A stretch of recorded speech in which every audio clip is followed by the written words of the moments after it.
America is running out of children and at risk of economic collapse and eventual extinction. That is the dire warning of the country's Natalism movement, a broad right-wing coalition that seeks to boost the nation's failing birth rates. And they have seemingly found an ally in the Trump administration. Though many see the goal of ushering in a modern baby boom as good for the United States, there is a lack of evidence that pro-natalism policy has any real impact on birth rates, and the American natalism movement's motives have been seriously called into question, as many of its leading figures have openly promoted misogyny, white nationalism, and eugenics. Welcome to the Politics of New America. I'm your host, Nathan Stone. On today's show, we're looking at the growing influence of the natalism movement within the executive branch, and the latest policy attempts to convince Americans to start having more children. Joining me, as always, is show producer Josh Carmody. I feel like I had heard the word natalism before, but my brain just kept going, Natal Day, the Navy. Like, that's where I went. So I was just like, natalism, are people upset about Natal Day? Like, I don't know. Playing free association with the title, yeah. No, I have heard about these problems in other countries. In Canada, where we live, we're having a problem of the aging population not having enough people to look after them. So we're also having a problem with people making more babies. And so we bring in more immigrants, which has pluses and minuses to that, because sometimes people are taken advantage of when they're brought in under those pretenses. And I know Japan is having big problems with that because they have a very intense work culture. So it seems to be something that's affecting around the world. But I'm interested to hear what you have to say about America's response to this. Yeah, it's interesting. America is kind of late to the game of natalism in general. And that's for a couple of reasons, one of which is that the American birth rate has had a bit of a bump.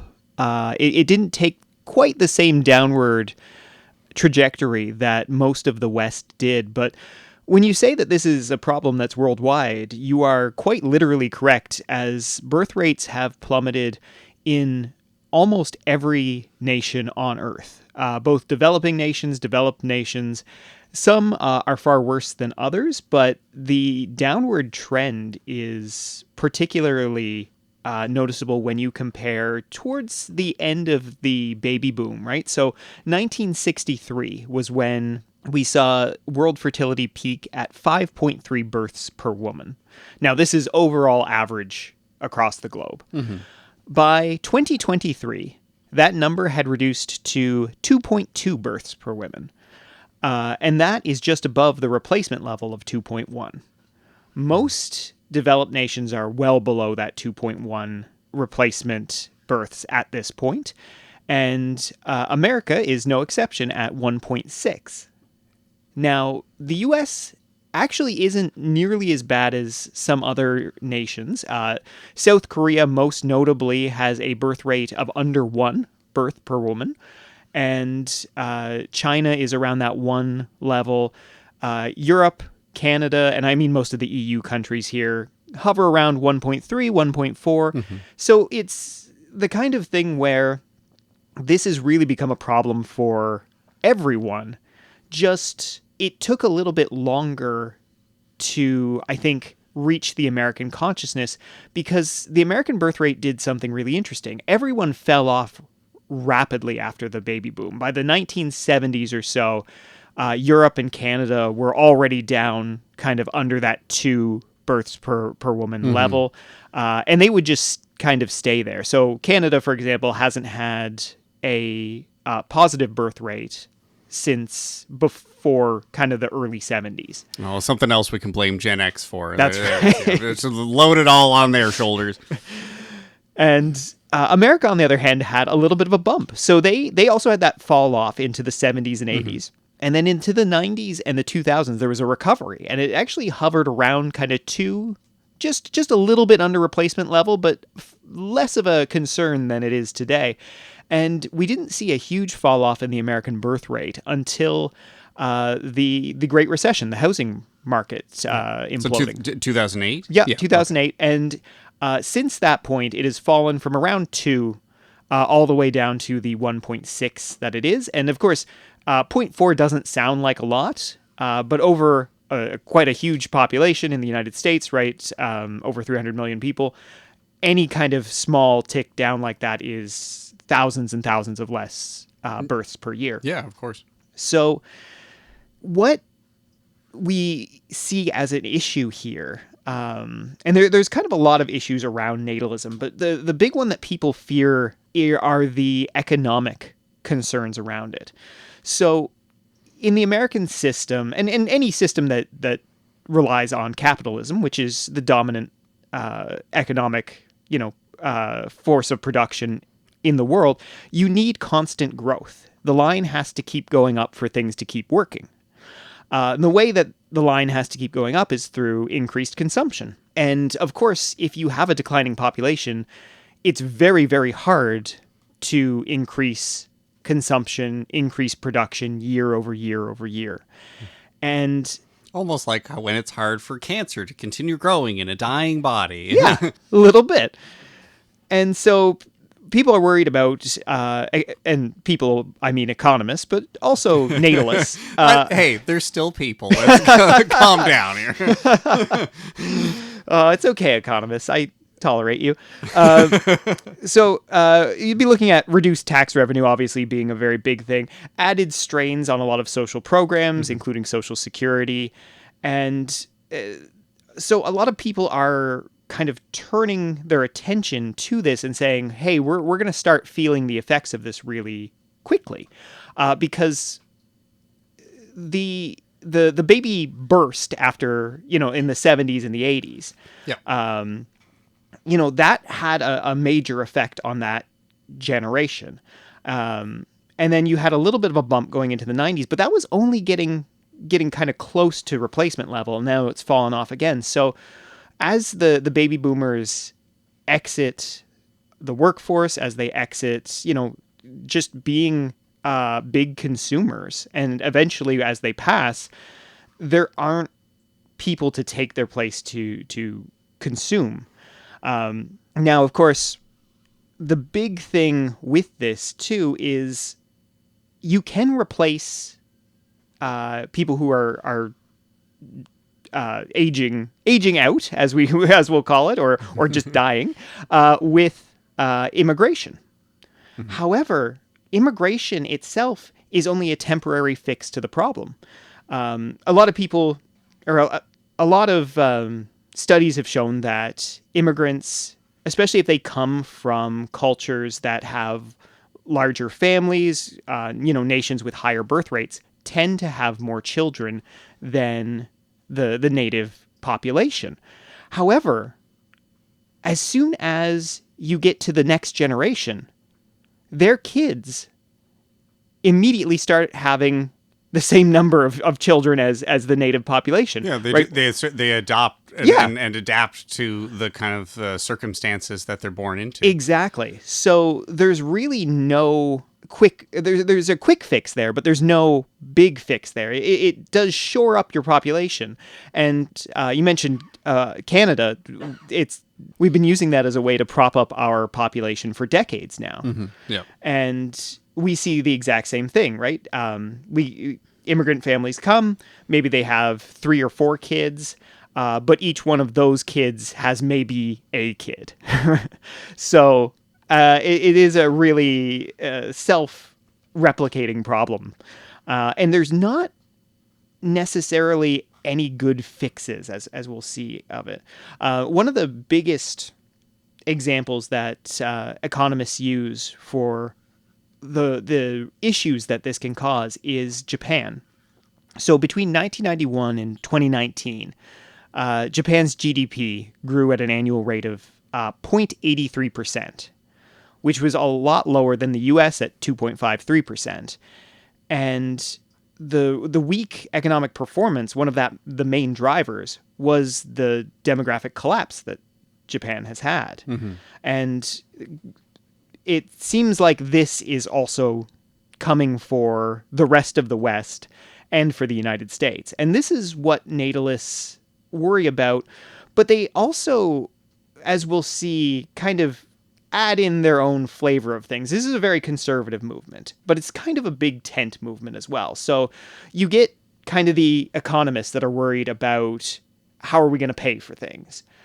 You also get religious people who are very much in the be fruitful and multiply kind of way of thinking, and how they believe that, people should live their lives and the number of children that they have. You also have kind of the alt-right conspiracy theorist wing of the natalists, people who espouse great replacement theory. Exactly, I think you're about to say. I've heard about that. Yeah. So it's quite a motley crew of activists that come here and join the kind natalism. of way of putting that. Yeah. Try to be nice. So one of the things where it hits us in the political sphere too is that when you have an aging population, we've already seen this, and you can see it play out not only in the United States, in Canada, anywhere kind of in a liberal democracy. Politicians in these situations where they're campaigning to populations that are 50s, 60s, 70s, can be more likely to make short-term decisions that kind of help people now at the expense of whatever is there for future generations. Yeah, I mean, we're definitely experiencing that in Canada when it comes to the housing market. There seems to be a give and take where they're talking about, yes, we want to build more houses, but also we're going to make sure that the price of houses doesn't go down because there's all these people with all these, land, all these houses that has exploded in terms of value. And those people don't want that to go down at all. That's their retirement plan. Absolutely. But who's going to buy it? And I feel like, there are all these very short-term, short-sighted solutions and problems that, nobody wants to deal with. And maybe I've already quoted this movie on this podcast once before, and I will check again before I put this out. But in Star Trek: The Undiscovered Country, the Klingon Chancellor Gorkon says, if there is to be a brave new world, our generation's going to have the hardest time living in it. And that is something that we all need to consider for ourselves as millennials, because the ship sailed, and in terms of how we see the world for the people, the generations below us and the generations above us also need to get in on board on being like, you know what, maybe we need to tighten up our belts and deal with some bad stuff in order to make things better for everyone else, as opposed to having these short-sighted, views on things. Absolutely. And it's the kind of thing where what people think is going to make a difference, right? To set the world on the right track, or as some see it, back on the right track. In natalism's case, it's all about building around the nuclear family. So a lot of natalism's arguments, and again, big tent, I am generalizing here. However, the nuclear family seems to be at the core of a lot of their issues, right? The breakdown of the nuclear family, right? And this is something that's interesting because we heard this a lot from kind of conservatives in the 80s and 90s. Yeah. About these warnings about the breakdown of the nuclear family. And there's a real retro nostalgia vibe to a lot of what natalism is and thinks. And it's kind of tinged with that conservative dream of returning to an idyllic fantasy 1950s type of thing. A time that never was. Yeah, there is a lot of there's a lot of baked in political views that come with natalism that a lot of people find either misogynistic or racist or what have you. And so I think what we need to do, though, is we need to meet some natalists, because it's one thing for me to kind of give you an idea of this broad, big picture, but I've got some little profiles here to throw at you and just kind of give you an idea of the type of people. And it's a wide variety here. So there has been 2 American natalism conferences. This is a new thing because this movement is new, right? They're just getting organized. There was one in 2023, and there was another one this March. And they've invited a lot of speakers, a lot of personalities influencers within the natalism movement to come and talk at this. And it's held in Texas. It's for people who are serious about natalism, solving these issues. Tickets start at $1,000, go up to $10,000. Seems like money better spent on the kids, but okay, let's go. Yeah, okay. So where I'm getting these profiles is from these natalism conferences, specifically this last one in March. So speakers included Catherine Ruth Pacolic. She's an American economist and a social philosopher at the Catholic University of America in Washington, D.C. Looking at her profile, she's obviously, this is a Catholic university. Be that as it may, this is a person with a lot of education. She's she's been doing doctoral work in economics at Harvard.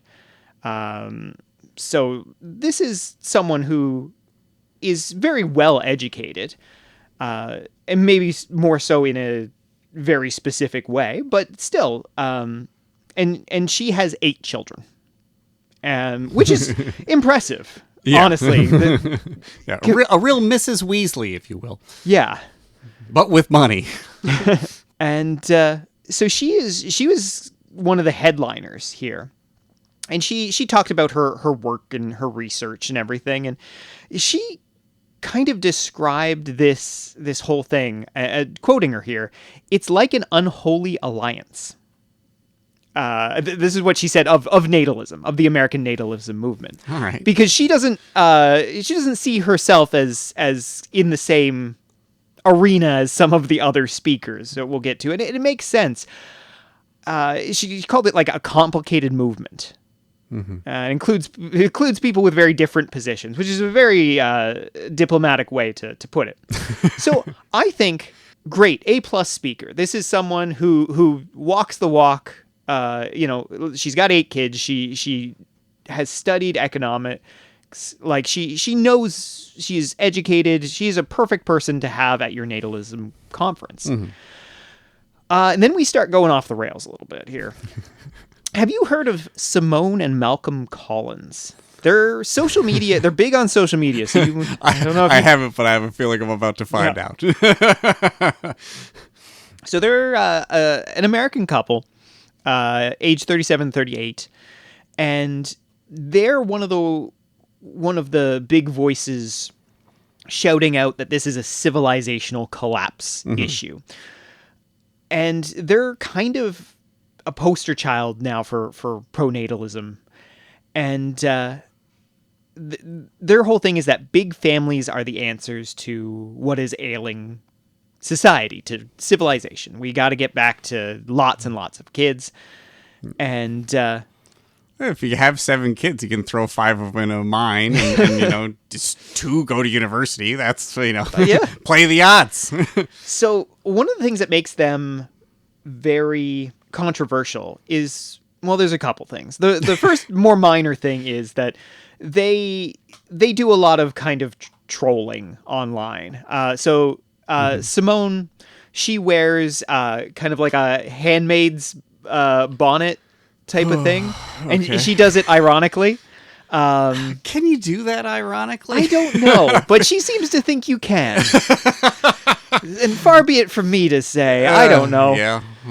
And so they do a lot on social media that is kind of in that vein of making fun of people who have legitimate concerns around natalism and what it means for women's rights and human rights. Yeah. And the other thing, which is kind of a bigger issue for a lot of people, is they claim to have used special technology during in vitro fertilization to screen their embryos for traits like intelligence. Mm-hmm. Which starts to get into the eugenics. It does, right? Yeah. And so they contend that, because of this, they'll never have a child that's less privileged in IQ than either of them, kind of thing, right? The way they spin this is that they want to do the best and give the best shot for their children. And you can make that argument, but it does have that ring of eugenics to it. Especially in a world where some of the dumbest people are, born into privilege and excel for no reason at all. So it's kind of in what is the world today also is like a poor argument. I think it's a distracting argument. Yeah, it's just a distraction away from the kind of eugenics style thing that it is, because I don't think it matters, like this looking at what the intelligence of your child might be, if they can even measure that's in an embryonic state. But I mean, hey, if we look at some of the people, again, who I said who are rich, successful, it doesn't matter. Yeah. And this couple, they check a lot of the boxes for what is popular amongst the current sphere of conservative politics. So, for example, they describe themselves as former liberals, and they became disillusioned with progressive woke politics, as everyone does, I'm sure. Yeah.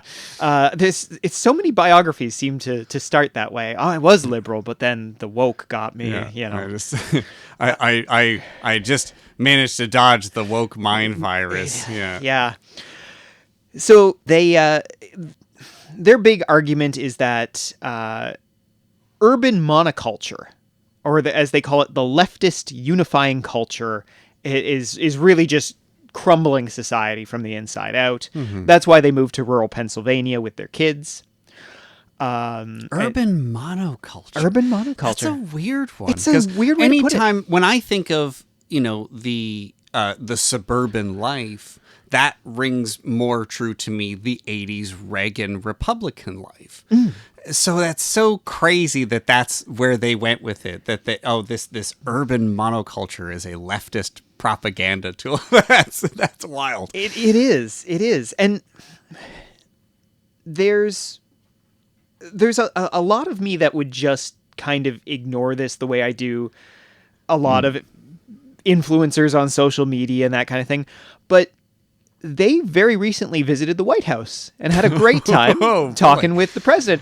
They wrote what I can only describe as fan fiction executive orders to present to the president in case he just wants to take credit for it and sign it up. Rock and roll. Yeah. It's like, I love politics. I love talking about politics. That's why I do this show. Yeah, of course. Josh, if I ever start writing executive orders and start showing them to you, you have every right to just go no contact with me. I'll understand. Yeah, coming November 23rd, the fan fiction episode of Politics of New America. Producer Hannah here. Currently, the space is not in use. If you would like to hear your ad here at the beginning or at the end of the show, you can contact us at hauntedmouseproductions@gmail.com. Back to the show.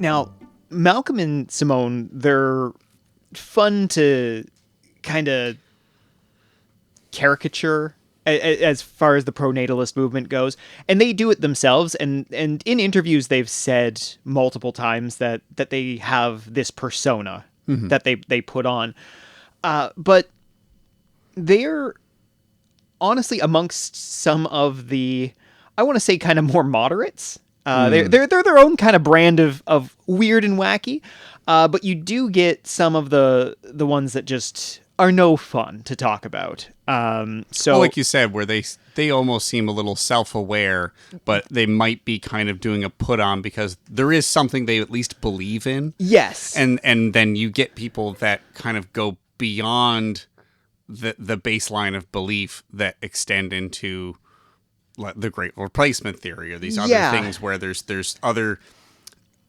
unconnectable conspiracy theory things going on in their minds as far as why the birth rate is down. So a couple of the other speakers fall into this last category, the far right, the conspiracy theorists. The first being Charles Cornish Dale, who is somehow better known by the online alias Raw Egg Nationalist. And if that isn't a name for the ages, I guess he used to do a lot of like fitness and diet stuff as well as far right stuff. So that's kind of how we got their raw eggs. They're going right back to the Rocky diet. Is what's there, which is so crazy. I mean, I would have thought that there was that guy who he was all about the like going back to nature and eating raw meat. Oh, the liver I remember king. him. Yes. So I thought that would have been the end of it when it came out that he was just steroids. very clearly doing steroids, which I think everyone knew. So it's still crazy that still all exists, but that's literally every conspiracy theory. So he's a British far right influencer and also conspiracy theorist. He's also the editor of the magazine Man's World, which I haven't had the absolute pleasure of perusing, but I can kind of guess what it's probably about. So he's appeared alongside Tucker Carlson. So he's a real proprietor of white nationalism, spreading conspiracy theories relating to anti-globalism, the Great Reset after COVID, and of course the Great Replacement. And just I've noticed we've said it several times, but haven't explained what it is. For our listeners, yes, the Great Replacement theory is this thought that white people are going to be bred out of existence because they keep allowing immigrants into America, and they will breed much faster than white people who I guess are just choosing not to have babies. I don't know. At the end of the day, it's that white people will just keep having less and less babies. Maybe there's more to it in terms of like sterilization things. Like, I mean, conspiracy theories go so weird and deep, but the baseline of it is that white people will be replaced by immigrants and people of color having more babies than them. And it's a very popular one amongst kind of the far right. And for a subject like natalism, where you're dealing with the fact that we are below replacement level for population, it's kind of the natural fit for a conspiracy theory for this. So he was also speaking here. There was also another man by the name of Jack Michael Sobiek, I believe. Sorry for not pronouncing your name properly. I don't think he'd care. He's all right, here comes the lawsuit. All right. Yeah. He's an American, also alt-right political activist. He's a popular conspiracy theorist. And so he's very active on X. And he's been seen using white supremacist and anti-Semitic, talking points, including the white genocide conspiracy theory, which goes hand in hand with the Great Replacement conspiracy theory.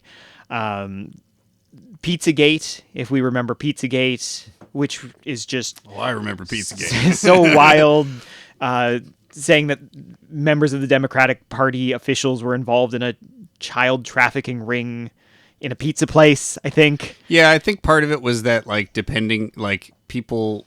Okay, so the Democratic Party people would call this pizza place, ordering whatever their pizza order was code for the type of child that they wanted to abduct. Something like that. Something heinous and terrible, obviously. But that was, I think, kind of part of it. Yeah. Yeah.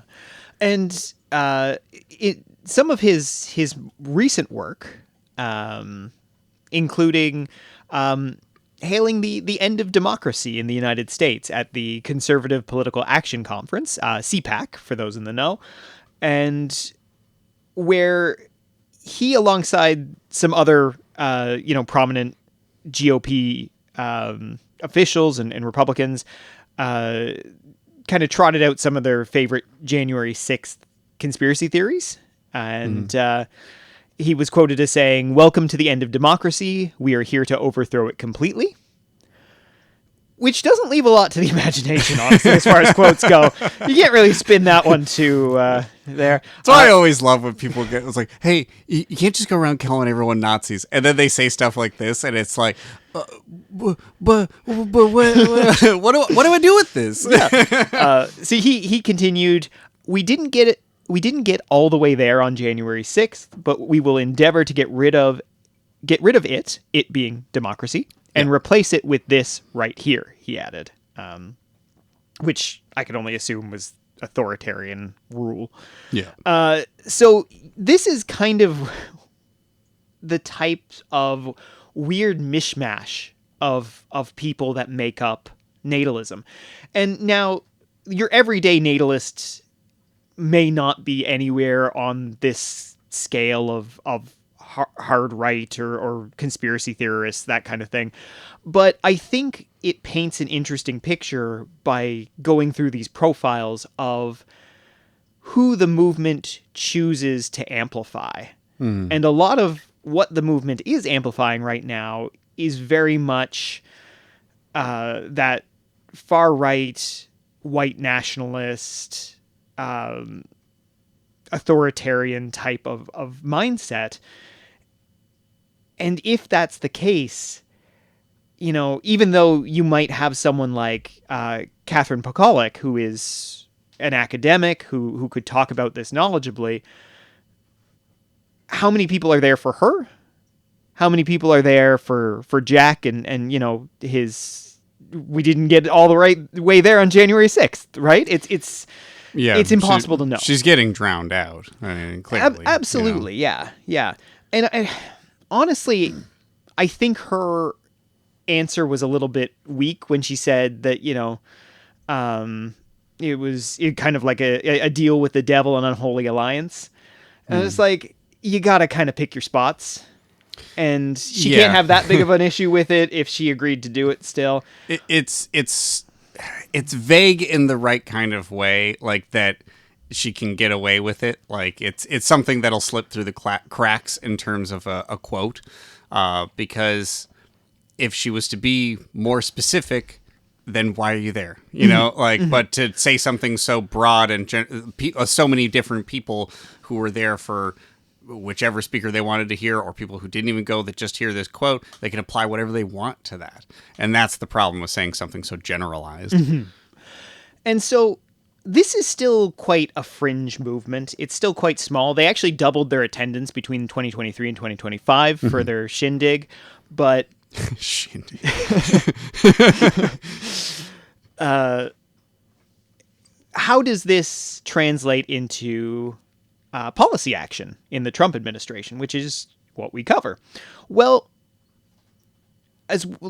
alongside pro-natalist influencers meeting with the president, the pro-natalism movement is getting boosted and amplified, both by the vice president, J.D. Trump. J.D. Trump, oh my God. Oh, yeah, that blew right past me, too. Wow. Okay. J.D. Vance. So he is spoken on kind of pro-natalist issues, and the pro-natalist movement sees him as a champion within the executive. Trump seems to be open to it, but there's a little bit of back and forth as to does he care about this, or is he just kind of like friendly indifferent for it, right? Which he's fine with the policies. If it comes on his desk, he'll sign it, but like people aren't sure exactly where he stands on it. But it seems like he is very, at least, open to pro-natalist policy. Now, Trump, though, while not specifically pro-natalist, does have kind of policy planks that are. And one of the things that he did, one of his executive orders, is about expanding access to in vitro fertilization. And so he signed this February 24th. It kind of got lost in the shuffle because the man loves his executive orders. And that's why we're here. Yeah, so this executive order, it's not a nothing burger, but it's as close as one gets. And so it orders the assistant to the president for domestic policy a list of policy recommendations on protecting IVF access and reducing out-of-pocket costs for Americans for IVF treatment within 90 days. So it's just, again, could have been an email, but a lot of executive orders could have been an email. It signals his willingness to do this, and it also signals the fact that he thinks that this is a winning thing. And honestly, as far as his executive orders go, this is quite benign, actually. This would be great if they were able to lower out-of-pocket costs. Because we'll talk about in a minute, but America is very anti-natalist in policy right now. And well, the other problem that I'll say with this is that they, with all their anti-abortion stuff, sort of cancels out any goodwill with this in vitro fertilization executive order, because a lot of the kind of loose wording around what constitutes like a legal abortion and what doesn't has limited the ability of doctors to do in vitro fertilization in some cases, or at least has been on the table, you know, that it's like, well, you can't try a bunch of eggs, you have to just try one at a time, which is not a good way to do in vitro fertilization. Absolutely. And it's honestly kind of hurting the chances of people who legitimately want children but need IVF, to stop people from who conceivably don't want children from having abortions. And the abortion debate, as far as it goes in the natalism movement, of course, is very one-sided, right? This is a conservative group that's looking to boost the birth rate.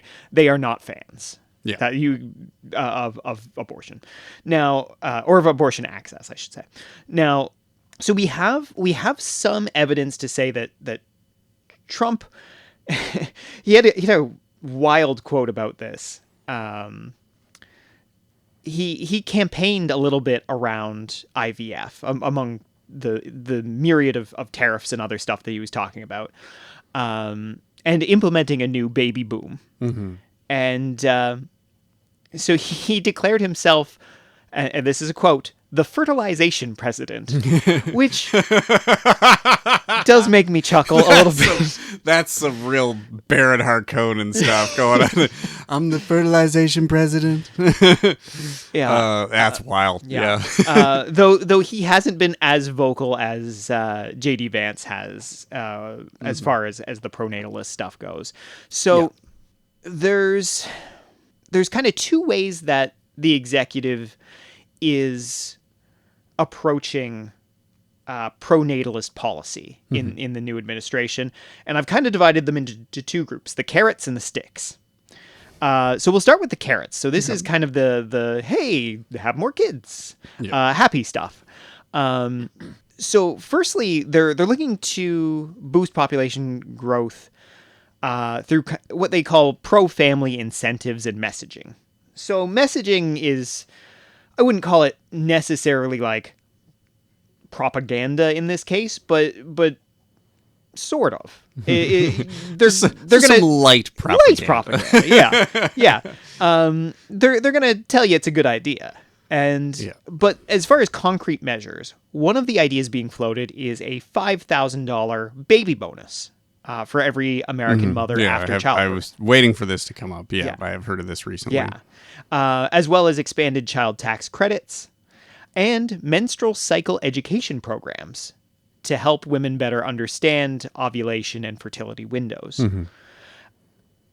Now, I'm a recent father. I have an 8-month-old daughter. Yeah.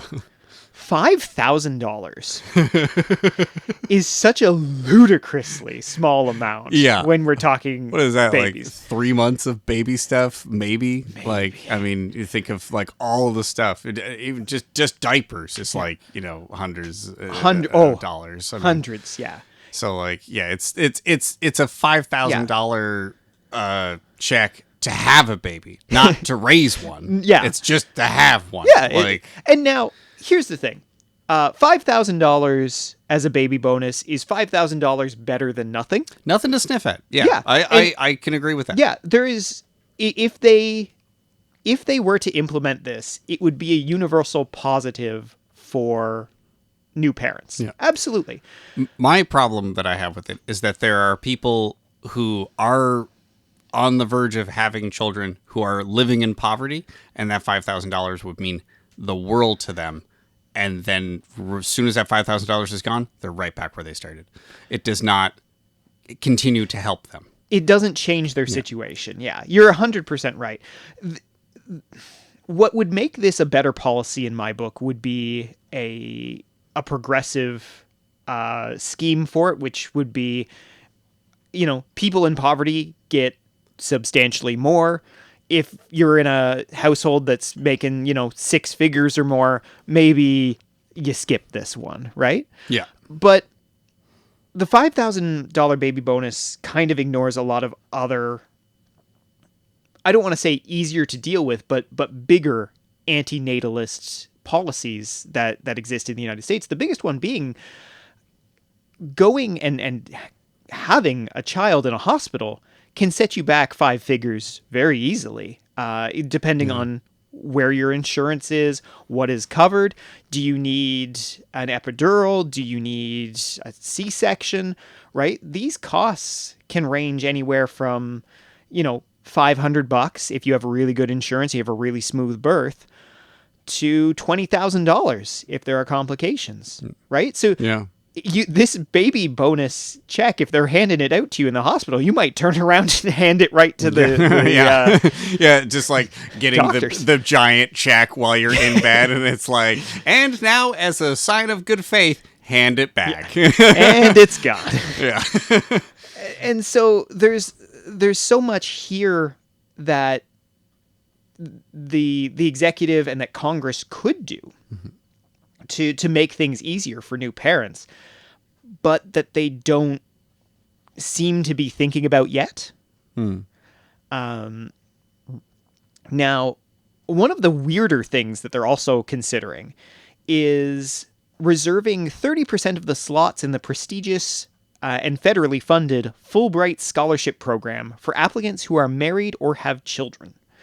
And so the Fulbright Scholarship Program, it is kind of world-renowned. It is a very prestigious thing. Just the idea of, oh, hey, you're an academic who's been working for years and years, and suddenly, there's only so many of these scholarships. You've been writing papers.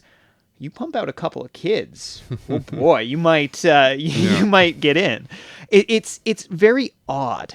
A lot of what they're doing seems kind of all over the place here. So those are kind of the carrot measures that they've been running around.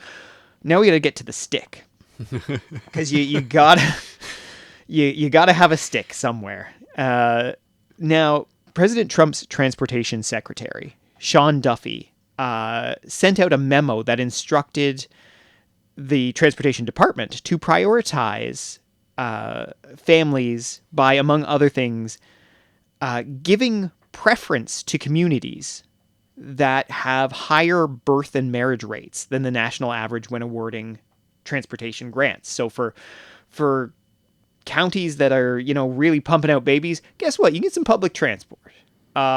Birth rate lower? Not for you, I'm sorry.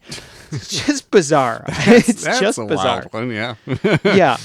What it doesn't explicitly state, though, is that right now, counties and jurisdictions that are kind of bucking the national average when it comes to birth rate are usually in deeply Republican areas. Republican states right now have, on average, just higher birth rates than blue states, and so there's a lot here because there's actually billions of dollars in transportation money that was unspent from a 2021 infrastructure law. So that's actually quite a windfall, that little memo, for probably a lot of Republican areas. So Elon, we always have to talk about Elon. He's just everywhere doing all the stuff. So he's been kind of boosting the pronatalism message, and he's been one of the real alarmists about impending population collapse. He's trying to solve the problem all on his own. Yeah. To varying degrees of success. Yes. So he's on X. He's taken to X and supported various tweets around limiting suffrage to parents, so limiting voting rights to people who have kids, saying that quote, childless have little stake in the future, unquote. So now that's not necessarily policy stuff, but with his influence in the executive, it's worth mentioning. Yeah. So the idea of limiting the rights of the childless, of course, is absolutely wild. But the fact that it is being talked about needs to be mentioned. Before we kind of put a bow on everything, I've got a few other kind of interesting facts about this, because when we think about pro-natalist policies, there's so much that America could do. However, there's not really any evidence that these policies work in any meaningful way. And what I mean by that is because America is so late to this party of trying to raise birth rates through government action, we've seen pronatalist policy in Europe and East Asia for decades at this point, right? So most of Europe's been struggling for, since the 70s. East Asia's population went through quite a huge collapse. And so I came across an interesting study by Yasmin Dildar, and she's at California State University Department of Economics. And she did a study on the effects of pronatalist rhetoric on women's fertility preferences in Turkey. Turkey, when I say most of the world, I really do mean most of the world's population is trending downward at a very quick pace. Even places that you would never think of, like India, for example, their population right now, births per woman, sitting at 2.2, so just a tick above replacement. Yeah. So it really is a worldwide problem. Now, she found through her study that rhetoric and kind of these big initiatives, posters and stuff to help boost fertility, appealing to religion, appealing to civic pride, national duty, and kind of government support in this, had a small impact at the very start, the very first year that she looked at, which was 2013. But it was only statistically significant that year. Afterwards, it stopped having any effect. So there are real limits to this. And we've seen great maternity leave and parental leave benefits in Europe and in Canada. Support, right? The fact that if you're in socialized medicine, you don't pay to have your kid like you do in the United States. Yeah. That's all of that. All of these pronatalist policies have not boosted the birth rates. And a lot of the thinking around this now is that most people don't actually want that many kids. They want 1 or 2, maybe 3. The reason why we used to have so many kids is because you were going to probably lose 1 or 2, or you literally needed the help because you were a subsistence farmer and that kind of thing. Yeah, my grandmother grew up in rural PEI and was one of 17, and a handful of those ones died very young, like unnamed. Yeah. Like she didn't remember the names of them. Like by the time I was talking to her, so wow, yeah, that kind of thing. Thankfully, just isn't the case for most people anymore, and that's honestly a pretty good thing. Now, so that what I'm trying to say here is basically that even if America does a full U-turn, you get posters on every street, you get great new policies, you get everything that they can think to throw at them, everything that they've tried in Europe, everything they've tried in East Asia, you're not guaranteed to see a rise in birth rates, because what we might be experiencing is just a new normal.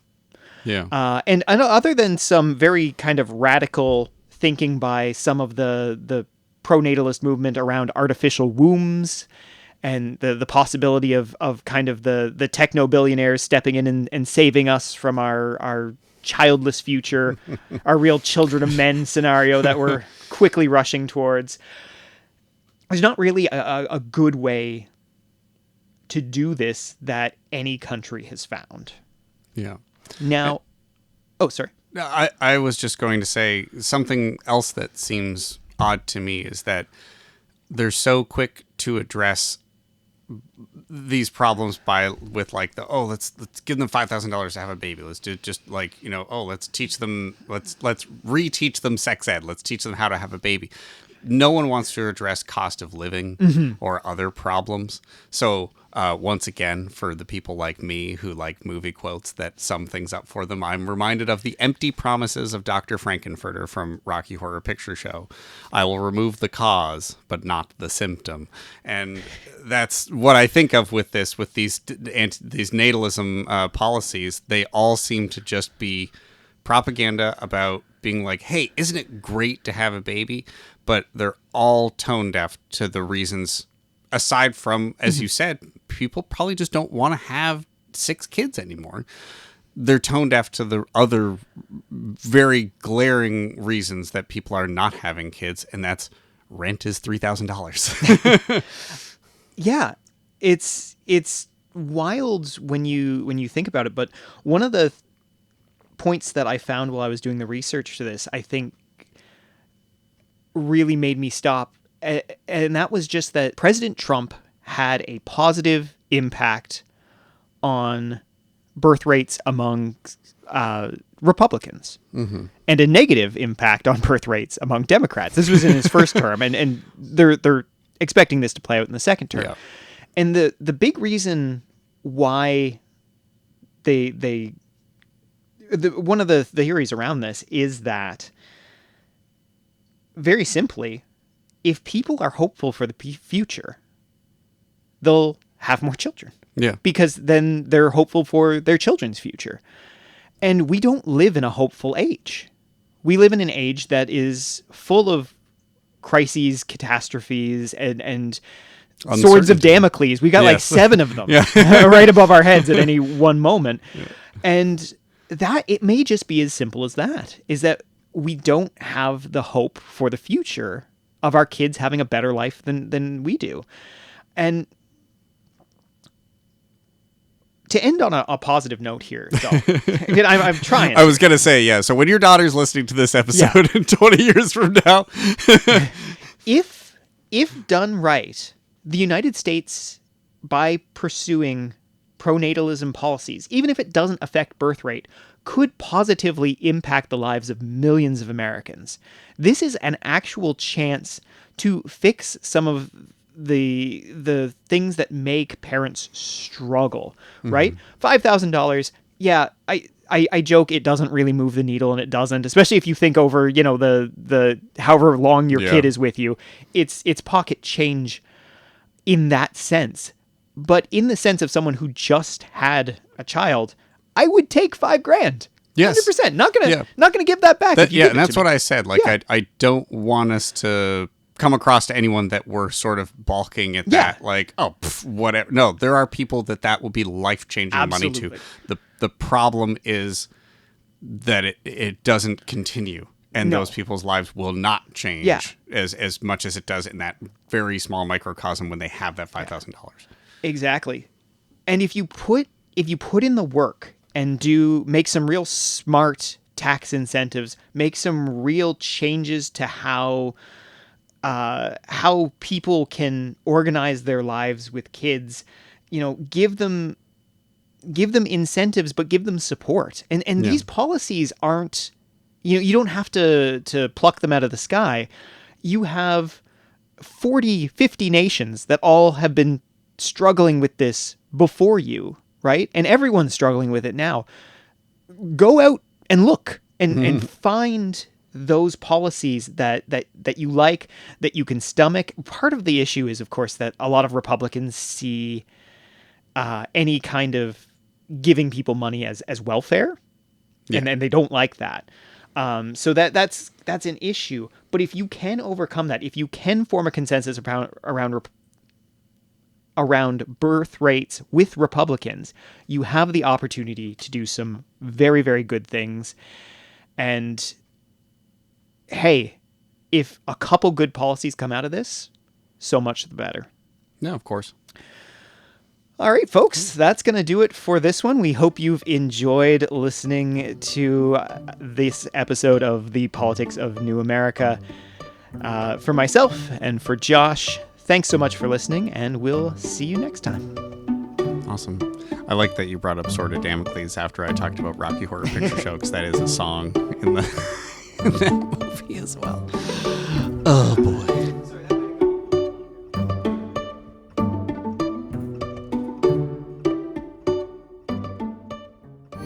This has been a Haunted Mouse production. Cut that out.